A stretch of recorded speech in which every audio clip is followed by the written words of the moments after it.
Hey guys, welcome back to a new Battlefield 6 tips video, and today we're gonna talk about Battlefield RedSec, the new Battle Royale mode, and how you can upgrade your weapons, how you can get better weapons in general, and also how you can get your custom loadout in this mode. And we're gonna get right in with the weapon upgrade kits, how to find them and how they work. Because to upgrade your common or normal weapons that you find on the field, you need upgrade kits for your specific weapon category. So for assault rifles and carbines, you need an assault upgrade kit. For LMGs, they're called MG kits. For SMGs, it's PDW kits. For shotguns, they're named shotgun kits. And for DMRs and sniper rifles, there are marksman kits. But how do you find them? Well, there are different types of loot crates in RedSec, and it depends on the loot crate if you can also find a weapon upgrade kit. So the green ones give you random weapons and gadgets with a common rarity level, so the gray loot, but they won't give you any upgrade kits. Then there are the black ones that glow red once you open them, and here you can find higher tier weapons up to purple rarity, and also more rare gadgets and call-ins like airstrikes, for example. And with these ones you also have a good chance of getting a random weapon upgrade kit. And then there are these orange crates with the 4 class symbols on them, and these are class crates. So depending on the class you play, they will give you weapons and gadgets for your specific class, and these will also give you weapon upgrade kits, but here only for the weapon category that your class is proficient in. So for assault it's assault rifles, for engineers it's PDWs, for support it's LMGs, and for recon it's sniper rifles. From the black boxes, however, you can get upgrade kits for any weapon category, not only for the one your class is proficient in. And where you can get these kits as well is from airdrops that you get as rewards for completing missions. So there's quite a few ways to get them, you just need to know where to look for them. Now, once you have found an upgrade kit that works with your weapon, how do you use it? Well, you simply pick it up and then open your inventory with tab on PC, and I think on PlayStation it should be the touchpad, and on Xbox probably the select button. And then you can already see the little green arrows on one or both of your weapons indicating that you can upgrade them. Then select the one you want and press space on PC, X on PlayStation, or A on Xbox to upgrade your weapon. Now you have to select which type of upgrade you want, and there's always 2 options, and depending on the rarity your weapon already has, you get higher valuable upgrades. So for example, when you start with a gray weapon and you upgrade it, you will only have the choice between 2 different optics.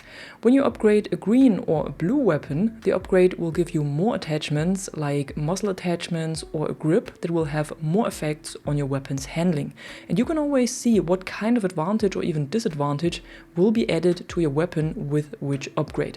But it's always only 2 predefined options you have, there's not more.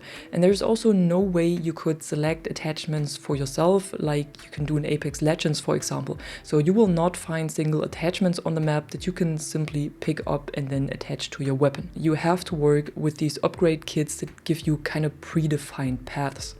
And with these choices, you have to try out a little bit over several matches what you need on your weapon, or what works best for your weapon or for your weapon type, or also what works for your playstyle, and then select the upgrade. With the upgrade kits, you can only upgrade a weapon up to 3 times at max. So from a gray weapon, you can go up to a purple weapon, but purple is the highest rarity you can get with weapon upgrades. So if you have a blue weapon, you can only upgrade it once.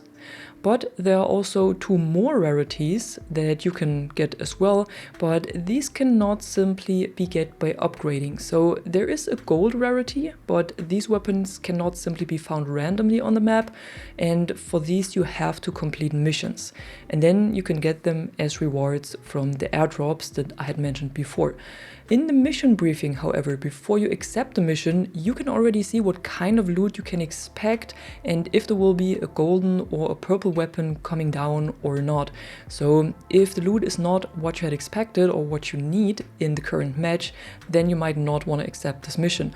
Or the other way around, if you're specifically looking for a golden weapon, for example, or you want to have a high chance to find one, then do this mission if you see it as a reward in the mission briefing. And then there are also red tier weapons, and these are basically your own loadout. And if you want this, you need to look out for custom weapon drops. Custom weapon drops come down randomly during a match, and before they arrive you will get a notification on screen, and then you just have to look around for the symbol on the minimap and go there before everyone else does and loot it. This will give you the option to select a weapon from your favorites that you have built yourself, but you can really only get one per loadout drop. So if you want a second weapon from your favorites, you need to find another custom weapon drop.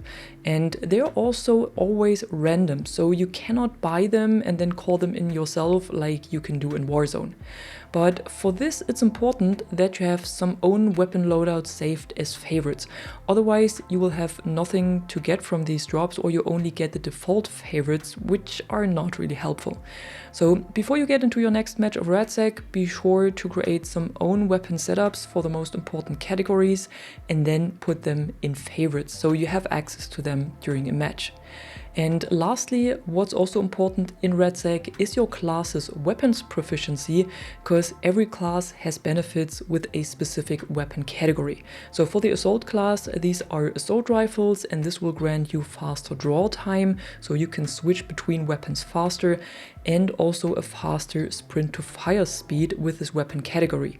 For the engineer class, it's SMGs or PDWs, like they are still called in RedSec, which gives you better hipfire control with these weapons. The support class is proficient with LMGs or MGs, like they're called in RedSec, which means the aim down sight speed is faster and there is no sprint speed penalty when carrying LMGs. And for the recon class, it's sniper rifles, of course, which includes reduced weapon sway, faster rechambering speed, and a longer hold breath duration. So if you can, you should make sure that you carry at least one weapon with you that is from your proficiency category, and of course select the class that works for your playstyle and give you benefits with the weapons you prefer to play. Because if you prefer to play assault rifles all the time, it doesn't make much sense to play as a recon, for example, because you won't have any of the benefits of the assault rifle proficiency that you would have when you would play the assault class. And yeah, that was it for today. I hope you found this video helpful and you learned a thing or two. And when you did, be sure to drop a like and subscribe. And I'm gonna see you in the next one. I'm the Catwoman and you are awesome.